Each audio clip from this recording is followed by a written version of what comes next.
FBI agents, what incident traumatized you for the rest of your life? I've been involved in a lot of disturbing FBI raids before, but when my boss offered me $1 million to explore a religious cult, there was no way I could turn down the offer. I never could have guessed it would be the last time I'd ever see my co-workers again. I knew this mission was different from the rest, since we were offered $1 million bonus, which was given to us up front, before even going on the mission. There was no way I could turn this down. However, as soon as I set off with my team, we knew something was horribly wrong. The mission itself was presented as a simple one, but the circumstances surrounding it were more unusual. We're staging a raid on a fanatical religious cult in Montana. Real psychotic bunch, I remember the boss telling me. I couldn't have imagined a better compensation than the one he was offering, so I listened intently. In all honesty, it was nearly enough to set my entire team up for retirement. I knew what we were doing was illegal, but they didn't seem to care.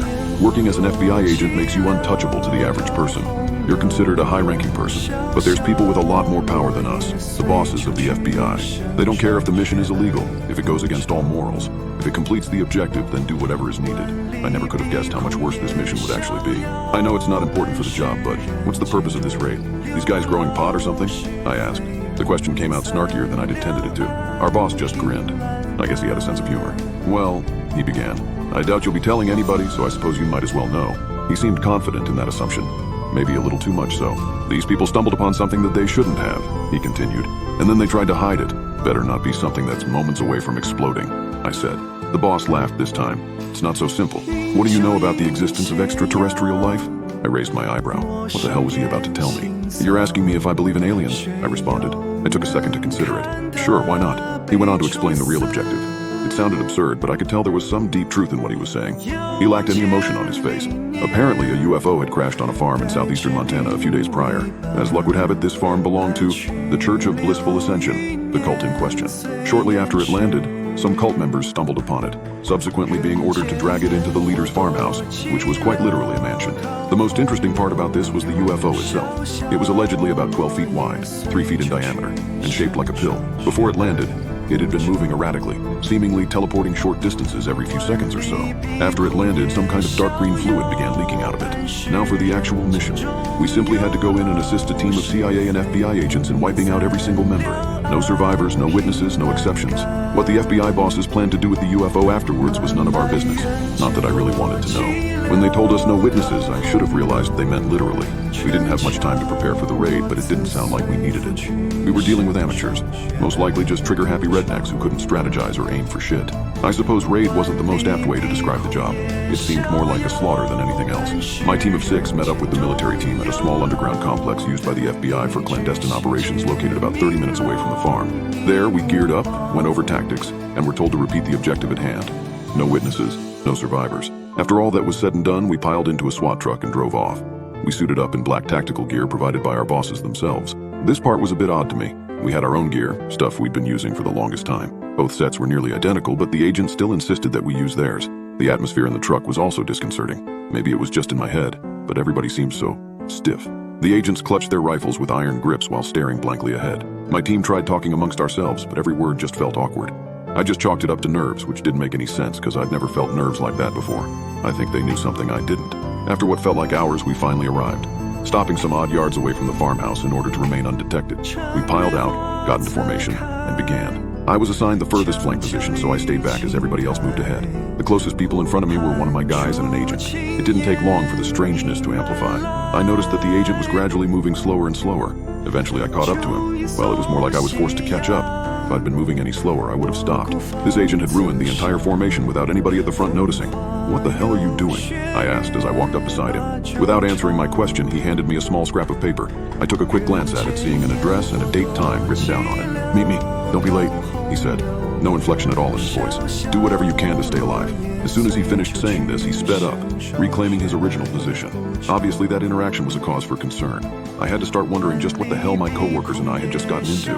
I seriously started considering calling it off right then and there, but before I knew it, bullets were flying. The agents at the front had taken out the 2 guards standing at the front entrance. Soon after, we blew the door down and stormed inside. The agents shot down a few more guards stationed on the main floor before we started heading towards the basement. Once we got down there, 10 more guards/cult members were waiting for us. As per the mission, I raised my rifle and prepared to fire. Unfortunately, I couldn't have been prepared for what happened next. The agent at the front raised his fist, signaling for us to stop. Surprisingly, the guards didn't shoot at us. In fact, they didn't even react. The agents began turning around before aiming their rifles at us instead. There's been a change of plans. We'd been set up. That much was obvious. I didn't even have time to curse before the shit went off the rails. I ducked, feverishly trying to avoid point-blank gunfire while firing off nearly blind retaliatory shots. I managed to stumble my way behind some cover, but not before having 2 bullets graze my cheek and thigh. I peeked out, seeing the cult guards with malicious grins across their faces, also shooting at my team and my team only. Amidst the chaos, I could see Faisal, one of my co-workers, rush an agent in an attempt to take him down to the ground. It was definitely a desperation move. But despite Faisal being substantially larger than the agent, his takedown was stuffed and he was subsequently thrown into a pillar. I could feel rage washing over me. I raised my rifle, aimed at the agent's head, and fired. He didn't go down. My aim wasn't the issue. I could see the bullets drilling into the side of his helmet. The guy even flinched, but he didn't fall. Instead, he finished Faisal with a shot to the head and walked off. My mouth fell agape as I started backing up. I guess I was pretty rattled because I stopped paying attention to my surroundings. I felt myself bump into somebody before spinning around to see another agent staring me down. I thought about going for my knife, but before I could even make a move, the agent grabbed my arm and effortlessly judo slammed me onto the floor. I'd been thrown before, but this was by far the most painful one I'd ever experienced.